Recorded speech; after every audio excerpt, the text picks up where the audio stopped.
Hello everyone, कैसे आप लोग। इस वीडियो में आप सबको स्वागत है। तो देखो, टाइम बहुत ही कम है ना। जैसे कि अभी अगर देखें तो मैक्स टू मैक्स 30 डेज बचे हैं तुम्हारे एग्ज़ाम के लिए, एनसीटी का।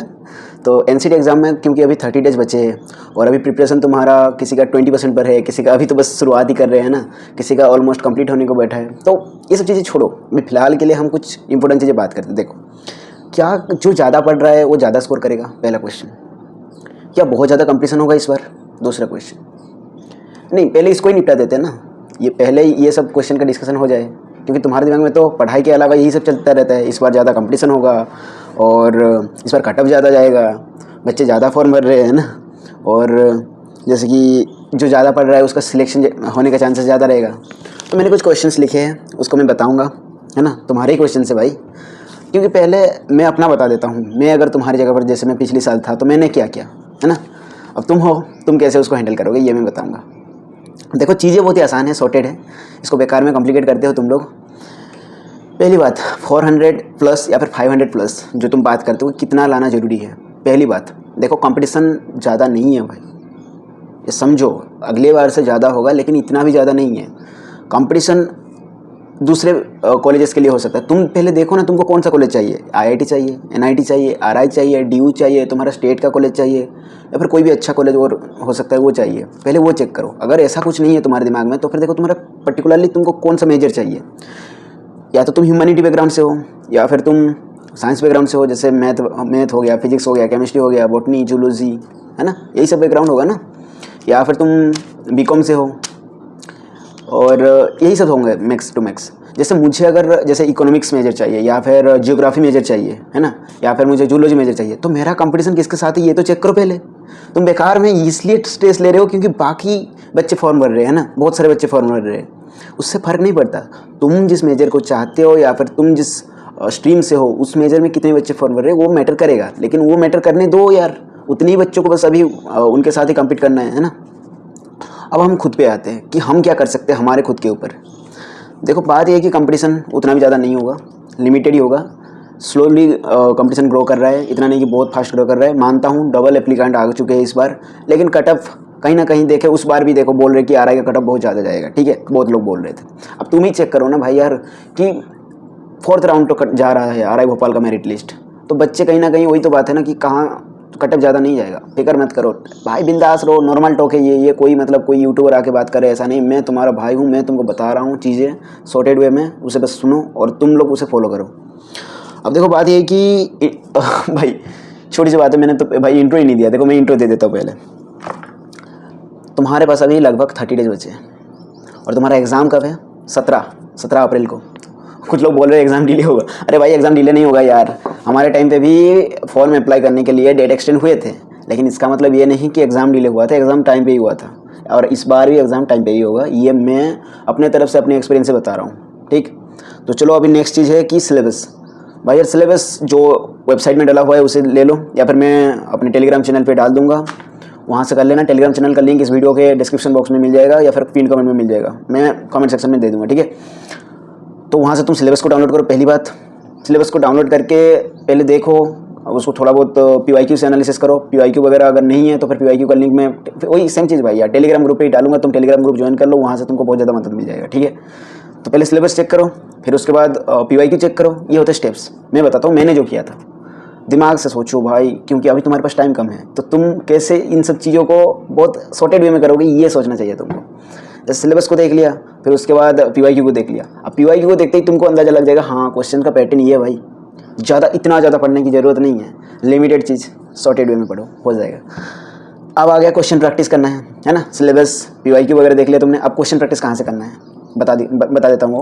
CUET का जितने भी PYQ है ना, 10 साल के, उतना कर लो, काफ़ी रहता है। मैं तो 5 साल का किया था, लेकिन अगर तुम्हारे पास टाइम है तो 10 साल का कर लो, नहीं तो 5 साल भी एनफ होता है, तुमको अंदाजा दिला देता है। और NCT का 3 साल का।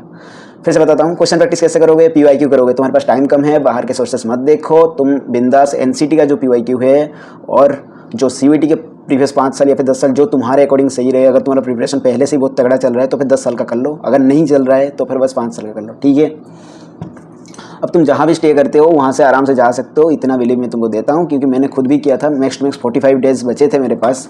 उस टाइम पे मैंने अपना जो गियर था उसको स्विच किया था, एकदम एक्सेलरेट किया था। तो तुम भी कर सकते हो।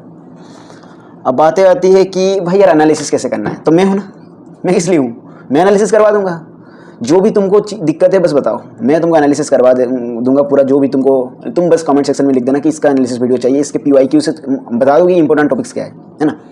जैसे तुम अगर ह्यूमैनिटी बैकग्राउंड से हो तो उसके रिलेटेड मुझे ज़्यादा नॉलेज नहीं है, तो मैं बस उसको PYQ दूंगा, तुम एनालिसिस करना। लेकिन मैं साइंस बैकग्राउंड से हूँ, तो साइंस के कोई भी जैसे फिजिक्स हो गया, केमिस्ट्री हो गया, बायोलॉजी हो गया, या फिर नॉन डोमेन में टीचिंग एप्टीट्यूड हो गया, GT हो गया, है ना, और जो भी चीज़ें हैं GT के अंदर जनरल मैथ, रीजनिंग, ये सब का लैंग्वेज के अंदर हिंदी और इंग्लिश, उसके बाद उड़िया, इन सब का मैं एनालिसिस वीडियो डाल दूंगा अगर तुम बोलोगे तो। ठीक, एनालिसिस हो गया, तुमको पता चल गया क्या पढ़ना है। अब नेक्स्ट है 7 सब्जेक्ट है तुम्हारे पास। 7 सब्जेक्ट में लैंग्वेज 1 रहेगा, लैंग्वेज 2 रहेगा, डोमेन रहेगा और GT रहेगा, टीचिंग एप्टीट्यूड रहेगा। देखो डोमेन में 3 सब्जेक्ट रहते हैं, तुम्हारे अकॉर्डिंग चूज करो जो तुमको सूटेबल हो, और तुम फिर मतलब मेजर जो लेने वाले हो उस अकॉर्डिंग चूज करो। पहली बात, डोमेन का प्रिपरेशन टॉप मस्ट होना चाहिए, है ना, क्योंकि फर्दर तुमको डोमेन ही पढ़ना है भाई यार। डोमेन का प्रिपरेशन थोड़ा अच्छे करो। लेकिन एक जो कि मैक्सिमम ब्लंडर करते बच्चे, डोमेन के प्रिपरेशन में इतना घुस जाते हैं कि नॉन डोमेन को टाइम ही नहीं देते। बहुत बेकार बात है भाई। तुम देखो तो कहाँ से ज़्यादा स्कोर कर सकते हो, डोमेन से या नॉन डोमेन से? ज़्यादा तुम स्कोर करते हो नॉन डोमेन से ना। कम एफर्ट में ज़्यादा स्कोर कौन देगा? नॉन डोमेन देगा। तो अगर तुम प्रिपरेशन को अगर देखोगे तो एटलीस्ट तुम 4:3 टाइम दो ना उसको। अगर तुम दे रहे हो मतलब अपने दिन का जो अगर 7 घंटा पढ़ रहे हो तो उसमें 4 घंटा अगर तुम अपना डोमेन पढ़ रहे हो तो 3 घंटा नॉन डोमेन को भी दो। अब स्टडी आवर की बात जब हो ही गई है तो एटलीस्ट या 10 घंटा पढ़ ही लो। अभी टाइम कम है, 9 से 10 घंटा पढ़ो रोज़, लेकिन रोज़ पढ़ो, है ना। ऐसा नहीं कि बीच में तुम्हारा ऐसा हो गया कि कंसिस्टेंसी ब्रेक हो रहा है, ऐसा नहीं करना है। रोज़ पढ़ना है, 9 से 10 घंटा काफ़ी रहेगा। अब चीज़ें हैं कि लैंग्वेज कहाँ से करना है भाई। लैंग्वेज कौन सा लैंग्वेज? ओडिया लिए हो? ओडिया लिए हो तो मैं तो बस यार यही बता दूंगा, उसका चैनल वगैरह मैं तुमको दे दूंगा, प्लेलिस्ट दे दूंगा। तुम बस लिखो ना कमेंट सेक्शन में, तुमको उस चीज़ के लिए रिलेटेड कंटेंट में खुद सर्च करके तुमको दूंगा, ठीक है। अगर लैंग्वेज की बात हो ही गई है तो फिर हिंदी आ गया। अब हिंदी रिलेटेड कंटेंट में ढूंढ के दे दूंगा प्लेलिस्ट, कोई अच्छा सा प्लेलिस्ट कर लो। कैसे पढ़ना होता है मैं तुमको बताता हूँ, प्लेलिस्ट में दे दूंगा, उससे कैसे पढ़ना है। पहली बात, प्लेलिस्ट में से तुम अपना PYQ पहले तुम ये काम करो, PYQ से एनालिसिस में करके दे दूंगा, या फिर तुमने खुद कर लिया। PYQ तुमको मिल जाएगा टेलीग्राम चैनल पे, वहाँ से उसको उठा लिया, तुमने एनालिसिस कर लिया, तुमको पता चल गया ये है मेरा सिलेबस, ये है मेरा PYQ। एक टॉपिक सर्च करो यूट्यूब पे, और मैं जो प्लेलिस्ट दे दूंगा वहाँ से भी तुम उस टॉपिक को प्रिपेयर करते हुए चलो। उसके जैसे मैंने 20 टॉपिक लिखा है तो बगल में उसका टॉपिक रहेगा, उसके बगल में रहेगा एक बॉक्स में टिक करते करते 20 टॉपिक तुम्हारा एकदम टिक हो जाएगा, तो तुम्हारा प्रिपरेशन डन। ये होता है शॉर्टेड तरीके से प्रिपरेशन, ठीक। उसके बाद ये लैंग्वेज का प्रिपरेशन ऐसे होगा, मैं प्लेलिस्ट दूंगा, वहाँ से तुम लोग क्या करोगे, एक एक चीज़ें करते रहोगे, या फिर तुम खुद भी सर्च कर सकते हो यूट्यूब पे कंटेंट सफिशिएंट होता है। मैंने खुद किया था, मेरा भी सिलेक्शन हुआ है, मैं खुद बैठा हूँ RI भोपाल में। तुम आराम से बिंदास प्रिपरेशन करो। मेरा रैंक 1 आया था, और मैं बोल रहा हूँ मतलब मैंने कुछ ना कुछ तो अच्छा एक्सपीरियंस किया था, तभी तो मैं तुमको बोल रहा हूँ यार, है ना। डोमेन, बात होती है डोमेन की। अब डोमेन में 3 सब्जेक्ट रहेंगे, है ना। डोमेन में मेरा था फिजिक्स, केमिस्ट्री, बायोलॉजी। मैंने कहाँ से पढ़ा था, डोमेन का प्रिपरेशन कहाँ से किया था, कौन सा प्लेलिस्ट फॉलो किया था, वही बात आ जाती है। अब देखो, अगर तुम साइंस बैकग्राउंड से हो, यहाँ पर थोड़ा मदद ले लो। मैं अभी ह्यूमैनिटी के बारे में बताऊँगा। फिजिक्स मैंने पढ़ा था, उम्मीद का जो 1 शॉट वगैरह चलता था, वहाँ से मैंने वही सेम चीज़ है, PYQ देखा मैंने, सिलेबस मैंने रखा, उसको एक कॉपी में लिखा, टॉपिक वाइज एकदम पहले तो एक चैप्टर वाइज रखा, फिर चैप्टर को डिवाइड किया सब टॉपिक्स में। सब टॉपिक को ऐसे उसको लिख कर उसके साइड में बगल में उसको बॉक्स बना दिया पूरा। अब उस बगल में क्या करता था कि मैं उसको सर्च करता था, चैप्टर उम्मीद सीरीज से उसी पोर्शन को, बस लेक्चर के उसी पोर्शन को मैं बस देखता था। फिर जैसे ही वो कंप्लीट होता था उसके रिलेटेड सर क्वेश्चन कराते थे, उसके बाद उसको टिक कर देता था। ऐसे ही करते करते कंप्लीट। अलग सर के उम्मीद के 1 शॉट में किया था, मैं मानता हूँ। फिर आ गया केमिस्ट्री। अब केमिस्ट्री कहाँ से करोगे भाई, ये भी तो देखने वाली बात है ना। केमिस्ट्री कहाँ से करोगे?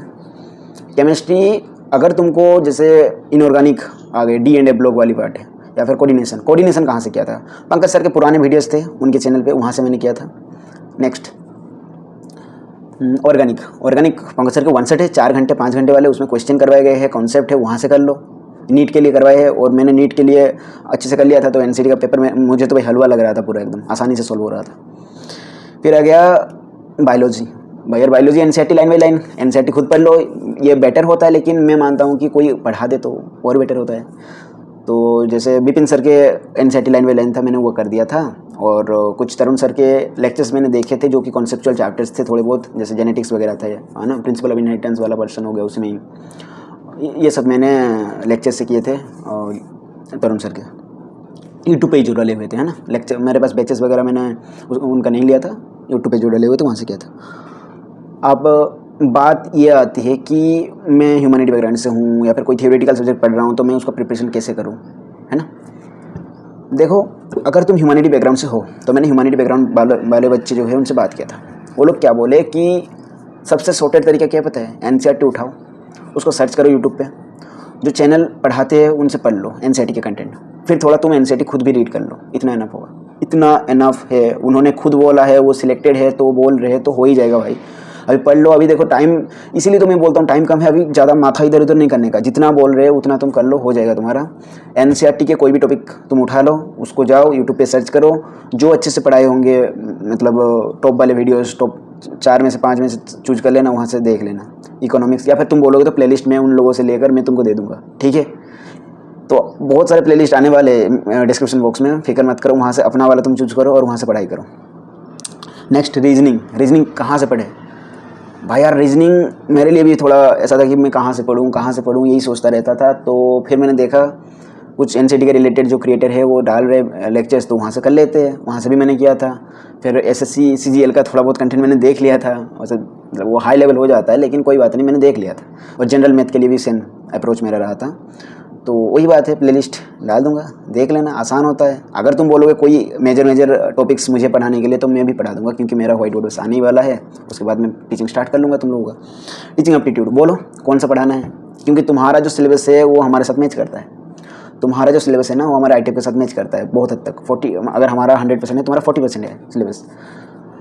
मतलब फर्स्ट सेम का बहुत सारी चीज़ें हैं, सेकंड सेम का अगर 100% है, वहाँ से भी 20 to 30% आ जाएंगे इसमें। और फर्स्ट सेम का भी बहुत सारी चीज़ें मैंने देख रहा था सिमिलरिटी है। तो तुम बोलो बस, मैं पढ़ा दूंगा वो, और प्लेलिस्ट भी डाल दूंगा कहाँ से पढ़ना है ना। मैं अरे टीचर का नाम भी ले सकता हूँ, लेकिन बात ये है कि ये बेटर होता है मैं प्लेलिस्ट ही प्रोवाइड कर दूँ। और टेलीग्राम पे ज्वाइन करो, वहाँ पर ज़्यादा इंटरेक्शन मैं कर पाऊँगा तुम लोगों से, तुमको बता पाऊँगा ज़्यादा क्लैरिटी के साथ। अब यूट्यूब पे है उतना ज़्यादा नहीं हो पाता है, मतलब टाइपिंग वगैरह कहाँ, और नोटिफिकेशन वगैरह भी उतना जल्दी वगैरह नहीं आता है। और टेलीग्राम पे तुम डाल दिया, मैं एक्टिव रहता हूँ उसमें, तो बता दूँगा। बात ये कि मॉक टेस्ट की बात आती है ना, कि मॉक टेस्ट में कहाँ से दूँ। अरे भाई देखो, मॉक टेस्ट तब ज़रूरी होता है ना जब तुम्हारा सिलेबस डन हो, तुमने रिवीजन वगैरह ठीक ठाक एक बार एटलीस्ट कर लिया, तब मॉक टेस्ट ज़्यादा जरूरी होता है। या फिर एटलीस्ट सिलेबस तो होना ही चाहिए ना। तो मैंने मॉक टेस्ट कितना दिया था, मैंने 2 दिया था। मैंने कहाँ से दिया था बता दूंगा बाद में, लेकिन मेरा रैंक था उसमें 2। ऑल ओवर इंडिया के बच्चों ने दिया था वो मॉक टेस्ट, मेरा रैंक था 2। वहाँ से मुझे कॉन्फिडेंस मिला था। मॉक टेस्ट मैंने इसलिए दिया था ताकि मुझे पता चले मेरा प्रिपरेशन किस लेवल तक जा रहा है। लेकिन वो 100% स्टैंडर्ड नहीं है डिसाइड करने का तुम्हारा प्रिपरेशन, क्योंकि उसमें जो कोचिंग वाले हैं या फिर जो पढ़ाते हैं वो अपने ही कंटेंट डाल देते हैं। जो बच्चे वहाँ से पढ़े होंगे वो ज़्यादा स्कोर करेंगे, भाई यार वो क्वेश्चन करके आ रहे हो, लेकिन एग्जाम में तो अनएक्सपेक्टेड क्वेश्चन आएगा।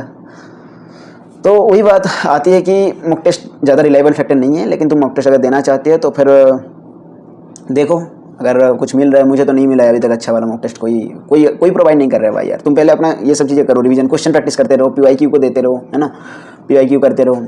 और मॉक टेस्ट अगर तुम बोलोगे, तुम्हारे डिमांड पर मैं एक अच्छा सा मॉक टेस्ट डिजाइन करने वाला हूँ, जो कि सिर्फ 1 या 2 करूँगा, मैं ज़्यादा नहीं करूँगा, 1 या 2 करूँगा, जो कि तुम्हारे प्रैक्टिस के लिए होगा, और उसी को कर देना, वो काफ़ी रहेगा, है ना। अभी कितना टाइम बचा है, अभी हमारे पास है 30 डेज, मान के चलो 30 डेज के आसपास है। इसमें सॉर्टेड रहना है तुमको, दिमाग को पहले खोलो, ब्रॉडर करो। 30 डेज सफिशिएंट होता है अगर तुम ध्यान से पढ़ोगे। मैं अपना एक्सपीरियंस से बताता हूँ, मैंने जीटी के जो रीजनिंग था उसको 1 दिन बैठा, उसके कंटेंट जितने थे उसको लिख दिए और थोड़ा बहुत शुरू कर दिया था, दूसरे दिन मेरा खत्म हो गया था। और मैंने मतलब रीजनिंग वाला जो पर्सन था उसमें अगर आए होंगे मैक्स टू मैक्स 10 सवाल, तो उसमें से मैंने 9 सवाल ऐसे कर दिए थे, वही बात है। फिर उसके बाद जनरल मैथ भी ऐसे किया था। मेरा जीके मैंने ज़्यादा मतलब उसमें टाइम नहीं दिया था, क्योंकि पता है जीके अनएक्सपेक्टेड भी आ सकता है, लेकिन रीजनिंग और general math most of the cases में क्या होता है, रिपीट हो जाता है उसका पैटर्न। और इस बार भी होगा भाई, जो पुराना होता हुआ आया है उसी पैटर्न में रिपीट होगा, तो वो करवा देंगे, कोई दिक्कत नहीं है।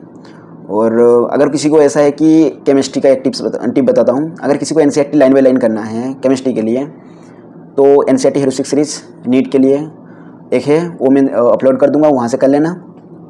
और एक फिजिकल केमिस्ट्री अगर किसी को पढ़ना है तो उसके लिए सुधांशु सर के जो लेक्चर्स है उसको कर लेना। और जो 1 शॉट होता है उम्मीद के, वो बेटर होता है, उसमें कंटेंट वगैरह होता है। और बार बार रिमाइंड करना चाहूँगा मैं एक ही चीज़, पढ़ने का क्या पैटर्न होना चाहिए। PYQ से जो सिलेबस तुम अपने हिसाब से तुम जो डिसाइड कर रहे हो कि हाँ मुझे ये 20 टॉपिक पढ़ना है, उस टॉपिक्स का सब टॉपिक्स फिर लिख लो, उसको एक कॉपी में लिखो, उसके साइड में बॉक्स कर दो और बॉक्स में टिक करते करते करते करते चैप्टर कंप्लीट कंप्लीट करते करते सिलेबस का मतलब एक सब्जेक्ट कंप्लीट। इसी तरह सब्जेक्ट कंप्लीट होते होते पूरा तुम्हारा जो सब्जेक्ट के साथ साथ सिलेबस कंप्लीट हो जाएगा। ये होता है पूरा एक अप्रोच होता है, इसी तरह से पढ़ाई किया जाता है। हर एक चीज़ को तुम स्ट्रैटेजी के साथ करोगे ना तो तुम्हें भी ऐसा लगेगा कि हाँ कंप्लीशन हो रहा है। और कंप्लीशन तुम्हें कहीं ना कहीं डोपामिन देता है, तुमको और मेहनत करने के लिए क्या करता है, मोटिवेट करता है। ठीक, एंड मोमेंट है। सजेशन यही दूंगा कि देखो इधर उधर मत भागो, पहली बात। दूसरी बात, पैनिक मत होना, सब चीज़ें सही होगा, क्योंकि एग्ज़ाम बहुत आसान आता है। तुमको बस खुद के नर्व्स को काम करके रखना है, ये होता है बात, है ना। ज़्यादा मत सोचो, हम लोग हैं, बताओ कोई दिक्कत है तो इस तरफ से मदद मिलेगी तुम लोगों को। जितना हो सके मैं मदद करूँगा। बस तुम लिखने के लिए पीछे मत होना कि हाँ भाई यार लिखूँगा, रिप्लाई आएगा नहीं आएगा। मैं रिप्लाई करूँगा, मैं उसका सोल्यूशन भी लेकर आऊँगा नेक्स्ट वीडियो में, है ना। टाइम कम है, अभी तुम पढ़ाई पे ध्यान दो। ये 18 मिनट का ऑलरेडी वीडियो हो चुका है, तुमने सुना 18 मिनट तक तुम यहाँ पर रुके, ये बहुत बड़ी बात है। ठीक।